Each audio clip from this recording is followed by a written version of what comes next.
नमस्कार दोस्तों, मैं doctor Komal Bahl. Welcome to my YouTube channel Shri Ayurveda. दोस्तों, इस एपिसोड में हम लोग पढ़ेंगे अष्टांग हृदय सूत्रस्थान चैप्टर नंबर 19 वस्ति विधि अध्याय का पार्ट 2। ठीक है, हमने आधा चैप्टर जो है इससे पहले की वीडियो में कंप्लीट कर लिया है, जिसका लिंक आपको डिस्क्रिप्शन बॉक्स में मिल जाएगा। और अब हम नेक्स्ट जो है पार्ट कंप्लीट करेंगे। चैप्टर जो है बहुत बड़ा नहीं है, फिर भी मैंने इसको 2 पार्ट्स में इसलिए डिवाइड किया क्योंकि इसमें मात्राएं, डोजेस, मेजरमेंट्स बहुत बताए हैं। तो इसको हम जो है 2 पार्ट्स में डिवाइड करके याद करेंगे, ठीक है, ताकि याद करना आसान हो। तो अब हम पहुंचते हैं बस्ती पुटक के बारे में। ठीक है, तो बस्ती पुटक यानी कि जो ब्लैडर होता है, ठीक है, जिसको दबा करके बस्ती के लिए औषध निकलती है, तो वो जो ब्लैडर होता है बस्ती नेत्र के पीछे बंधा हुआ होता है। तो पहले ज़माने में तो उसको बकरी, आवी, ठीक है, मतलब अजा मतलब बकरी, आवी मतलब भेड़ और महिष भैंस। तो अजा, आवी, महिष, इनकी जो बस्ती होती थी, इनके जो यूरिनरी ब्लैडर होते थे, उसको प्रयोग किया जाता था बस्ती पुटक बनाने के लिए। लेकिन आज के ज़माने में हम रबड़ वगैरह भी यूज़ कर लेते हैं बस्ती पुटक बनाने के लिए। निरूह में स्नेह की मात्रा कितनी होनी चाहिए? तो निरूह बस्ती, वैसे तो इसमें काढ़ा प्रयोग किया जाता है, लेकिन स्नेह की मात्रा, इसमें थोड़ी सी स्नेह की मात्रा, अल्प स्नेह प्रयोग किया जाता है इसमें। तो वात दोष में 1/4 भाग, पित्त दोष में 1/6 एंड कफ दोष में 1/8 भाग स्नेह का प्रयोग किया जाता है निरूह बस्ती में। बस्ती द्रव्य का जो मिश्रण होता है, तो इसमें क्रम होता है, सीक्वेंस होती है, जो कि आपको एज इट इज़ याद करनी बहुत ज़रूरी होती है। माक्षिकम, लवणम, स्नेहम, कलकम, क्वाथम इति क्रमात्। ठीक है, तो आप इसको डिवाइड कर सकते हैं, जैसे कि सबसे पहले माक्षिक, फिर लवण, फिर स्नेह, फिर लास्ट में कल्क, क्वाथ। ठीक है, तो माक्षिक, लवण, स्नेह, कल्क, क्वाथ, माक्षिक, लवण, स्नेह, कल्क, क्वाथ। निरूह बस्ती प्रकर्ष 1 मुहूर्त या फिर 48 मिनट। ठीक है, मतलब क्या हुआ कि निरूह बस्ती अगर हमने रोगी को दी है तो उसमें वेट कितना करना है? तो 1 मुहूर्त तक यानी कि 48 मिनट तक वेट करना चाहिए। स्नेह बस्ती प्रकर्ष मतलब स्नेह बस्ती देने के बाद उसके लौटने का समय 3 याम होता है। ठीक है, अहोरात्र तक परीक्षा करनी चाहिए। लौटने का समय 3 याम होता है एंड अहोरात्र तक परीक्षा हम कर सकते हैं अगर बस्ती 3 याम तक नहीं लौटती है। उसके बाद ना आने पर फलवर्ती या फिर तीक्ष्ण निरूह का प्रयोग करना चाहिए ताकि वो वापस आ जाए।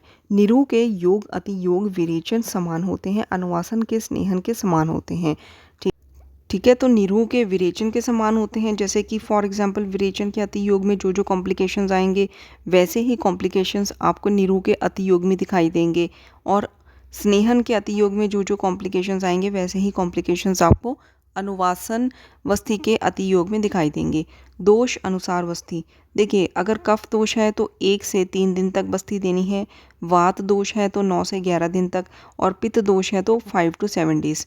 1 to 3 days in कफ दोष एंड 5 to 7 days in पित्त दोष एंड 9 to 11 days in वात दोष। बस्ती के भेद, देखिए, जो बस्ती के भेद होते हैं ये इम्पॉर्टेंट है, और मैं आपको इसका इजी वे बताती हूँ कि इसको याद कैसे करना है। तो कर्म का योग, पहले तो आप ये याद करेंगे, कर्म का योग मतलब कर्म बस्ती, का से काल बस्ती और योग से योग बस्ती। ठीक है, कर्म का योग, कर्म बस्ती, काल बस्ती और योग बस्ती।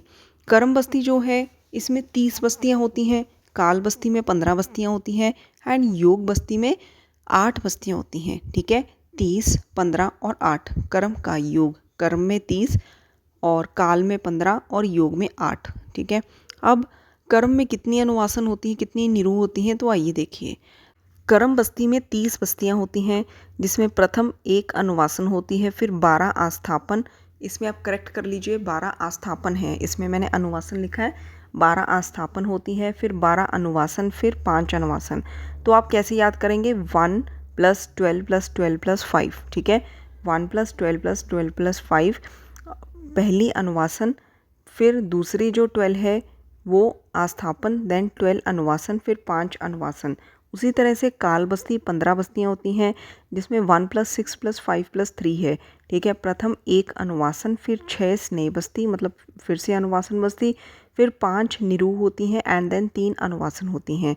1 + 6 + 5 + 3, तो इसमें जो 5 होती हैं, ये सीक्वेंस ऑफ नंबर की याद करेंगे तो आपको बहुत अच्छे से याद होगा। ठीक है, तो 1 6 5 3, पहली अनुवासन, फिर दूसरी 6 अनुवासन, फिर तीसरी 5 जो है निरूप बस्ती होती है, एंड देन 3 जो है अनुवासन बस्ती होती है। योग बस्ती 8 होती है, 1 + 3 + 3 + 1, ठीक है। 1 अनुवासन, फिर 3 आस्थापन, 3 अनुवासन, 1 अनुवासन, ठीक है। तो इसमें 1 + 3 + 3 + 1 मतलब 1 अनुवासन, 3 फिर आस्थापन और फिर 3 अनुवासन, फिर 1 अनुवासन, ठीक है। कर्म बस्ती हमने कैसे पढ़ा था, 1 + 12 + 12 + 5, तो सारी अनुवासन ही है, लेकिन जो सेकंड नंबर पे जो 12 है ना वो आस्थापन, ठीक है, याद करेंगे आप, 12 आस्थापन। और काल बस्ती 1 + 6 + 5 + 3, तो इसमें सारी अनुवासन है। जो 5 नंबर है, ठीक है, 5वां नंबर वो निरू के लिए है। फिर योग बस्ती में 1 + 3 + 3 + 1, तो इसमें सेकंड नंबर पे जो 3 है दैट इज़ फॉर निरू बस्ती, ठीक है। मतलब प्रथम 1 अनुवासन, दूसरी 3 निरू है, फिर तीसरे पे 3 अनुवासन, चौथे पे 1 अनुवासन, सारे अनुवासन है। और जो सेकंड नंबर पे 3 है सीक्वेंस में, उसके लिए स्थापन लिखा गया है। तो आई होप आपको ये याद हो गया होगा। नहीं भी याद हुआ या फिर कोई कन्फ्यूजन है तो आप क्वेरी अपनी पूछ सकते हैं। मात्रा बस्ती, देखिए मात्रा बस्ती में क्या कहा है, ये इंपॉर्टेंट है। जिस बस्ती में स्नेह की ह्रस्व मात्रा का प्रयोग होता है, इस बस्ती को बिना पत्थे के सदैव प्रयोग किया जा सकता है। तो इसमें 2 पॉइंट्स हैं मात्रा बस्ती में। एक तो इसमें स्नेह की बहुत ही अल्प मात्रा का प्रयोग होता है, पहले भी हमने पढ़ा था, जहाँ पे अवर स्नेह की मात्रा का प्रयोग हो दैट इज़ मात्रा बस्ती, जिसमें अल्प स्नेह की मात्रा का प्रयोग हो दैट इज़ मात्रा बस्ती। एंड दूसरा पॉइंट है कि इसमें कोई परहेज, प्रिकॉशंस, पथ्य पथ्य का नहीं देखना पड़ता, ठीक है। ये हर कंडीशन में दी जा सकती है। फिर उसके बाद मात्रा बस्ती के लाभ, देखिए ये सदा शीलनीय है, ठीक है, ऑलवेज बेनिफिशियल। बाल, वृद्ध, स्त्री, व्यायाम करने वाले, ठीक है, स्त्री में आसक्त रहने वाले, जो एक्सेस लेवल पे स्ट्रेस लेते हैं, चिंतन करने वाले, वात रोगी और जिनको फ्रैक्चर हुआ है, भग्न रोगी, और जो अल्प अग्नि पुरुष हैं, नृप मतलब राजा जो कि सुखकर जीवन जीते हैं, ठीक है, ये सारे इनको ईजिली ले सकते हैं, ठीक है। जितने भी कोमल इंसान हैं, जैसे कि नृप है, राजा है, फिर जो स्त्री है, बाल है, वृद्ध है, ये ले सकते हैं। जो सेंसिटिव हैं, जल्दी स्ट्रेस लेते हैं, चिंतन करने वाले वो ले सकते हैं, व्यायाम करने वाले ले सकते हैं, वात रोगी ले सकते हैं, जिनका डाइजेस्टिव सिस्टम वीक है, ठीक है, औषध को इतना ज़्यादा अच्छे से पचा नहीं सकते, तो वो मात्रा बस्ती ले सकते हैं, क्योंकि इसमें हमने अल्प मात्रा स्नेह की प्रयोग करनी होती है, जिसको डाइजेशन के लिए बहुत ज़्यादा अग्नि की ज़रूरत नहीं होती है, ठीक है। नेक्स्ट है उत्तर बस्ती। तो दोस्तों आई एम ट्राइंग कि आपको कोरिलेट करके प्रैक्टिकली एग्जाम्पल्स को आपको साथ साथ में कोरिलेट करके आपको समझा सकूं, ताकि आपको भूले ना, ठीक है। तो प्रैक्टिकली हम इसको कैसे यूज़ कर सकते हैं, आप उस चीज़ से उस नज़रिए से इसको समझने की कोशिश करेंगे तो आपको ये कंसेप्ट कभी भूलेंगे नहीं। उत्तर बस्ती में नेत्र का प्रमाण कितना होता है, तो नेत्र का प्रमाण जो हमने पहले पढ़ा था वो उत्तर बस्ती में थोड़ा डिफरेंट आ जाता है, ठीक है। तो नेत्र का प्रमाण जो है मूत्र मार्ग हेतु 12 अंगुल होता है, और इसको मूत्र मार्ग से दी जाती है, दूसरी बस्ती गुदा से दी जाती है, ये दोनों में फ़र्क है, ठीक है। और सिद्धार्थक प्रवेश आग्रम, तो सिद्धार्थक मतलब सरसों के दाने के जितना अग्र प्रवेश जितना छिद्र होना चाहिए। गो पुच्छवत होता है मूल उसका, और सुमन पुष्प वृंतो उपमम, ठीक है, उसकी उपमा कैसे होती है, सुमन पुष्प के जैसे। तो हमने पहले क्या पढ़ा था कि बस्ती की जो नेत्र होता है वो गोपुच्छ आकार होता है, और उसका मूल हमने पढ़ा था अंगुष्ठ के समान मोटा होता है, इससे पहले वाले वीडियो में, ठीक है। और भी हमने चीज़ें पढ़ी थी कि छिद्र एज के अकॉर्डिंग अलग अलग छिद्र होते हैं, ठीक है, मूंग सदृश है, मांस सदृश है, कलाय करकंदू, ठीक है। यहाँ पे फ़र्क देखिए, यहाँ पे इन जनरल उन्होंने बताया है कि नेत्र का प्रमाण जो है उसकी लंबाई, जो कि पहले हमने एज के अकॉर्डिंग पढ़ी थी, यहाँ पे लिखा है कि मूत्र मार्ग हेतु 12 अंगुल होनी चाहिए। फिर उसका छिद्र सिद्धार्थक प्रवेश जितना होना चाहिए, जो आगे वाला छिद्र है।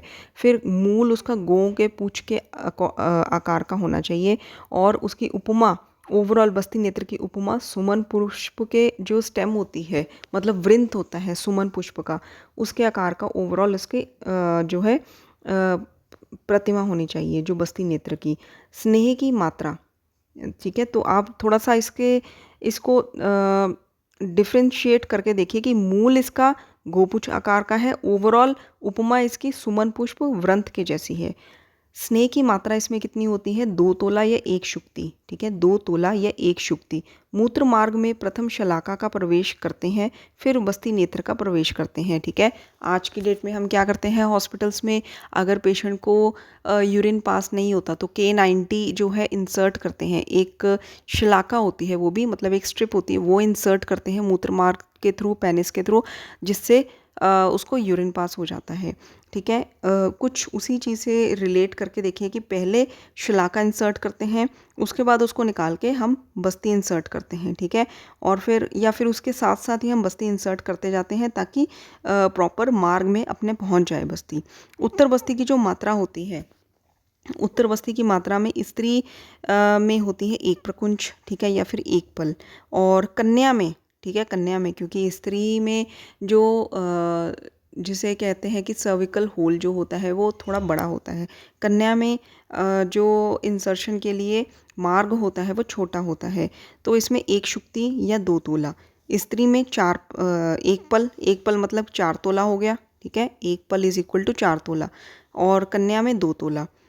और इसको दूसरे यूनिट में कैसे याद कर सकते हैं? स्त्री में 1 प्रकुंच और कन्या में 1 शुक्ति। दोस्तों, मैं हमेशा कहती हूँ कि वीडियो को अंत तक देखिए, क्योंकि हमारी वीडियोस में, हमारे लेक्चर्स में कोई भी पॉइंट ऐसा नहीं होता कि जो छोड़ा जा सके, जो अनइम्पॉर्टेंट है। हमने सारे इम्पॉर्टेंट पॉइंट्स इसमें कवर किए होते हैं लास्ट तक। तो लास्ट तक देखना ज़रूरी होता है ताकि आपका कोई भी इम्पॉर्टेंट पॉइंट मिस ना हो। तो अब जैसे कि इसमें लास्ट पॉइंट में है कि जो वमन के बाद विरेचन कब करवाना चाहिए। अगर किसी को वमन कराया है तो विरेचन उसके 15 दिन बाद करवाना चाहिए। अगर किसी को विरेचन कराया है तो उसके 15 दिन बाद निरूहन देनी चाहिए, ठीक है, ताकि बॉडी अपनी पहले वाली कंडीशन में संसर्जन क्रम फॉलो करके प्रॉपरली उस पहले वाली कंडीशन में आ जाए, उसकी अग्नि सम हो जाए, वो डाइजेस्ट करने के लिए सक्षम हो जाए, ठीक है। विरेचन के 1 सप्ताह बाद हम अनुवासन दे सकते हैं। देखिए, वमन के 15 दिन बाद विरेचन, विरेचन के 15 दिन बाद निरूह, लेकिन विरेचन के 1 सप्ताह बाद हम अनुवासन बस्ती का प्रयोग कर सकते हैं। फिर उसके बाद बस्ती के लिए क्या कहा गया है? आचार्य ने, जैसे चरक जी ने भी यही बोला है, वाग्भट जी ने भी यही बोला है कि बस्ती जो है इसको चिकित्सा अर्ध कहा गया है। और इसके पीछे लॉजिक क्या है, क्या जस्टिफिकेशन है कि जितने भी शाखागत रोग होते हैं, जितने भी कोष्ठगत रोग होते हैं, एंड इवन जितने भी सर्व अंग मतलब पूरे शरीर के रोग होते हैं, इनकी उत्पत्ति वायु से होती है, ठीक है। विट, श्लेष्मा, पित्त आदि का गमन वायु से होता है। मेनली सभी रोगों की उत्पत्ति वायु से होती है। पित्त और कफ जो है, इनको भी वायु ही अपनी जगह से निकाल के लेकर आती है, ठीक है। मतलब इनको प्रकोपित करने में भी वायु का ही हाथ होता है।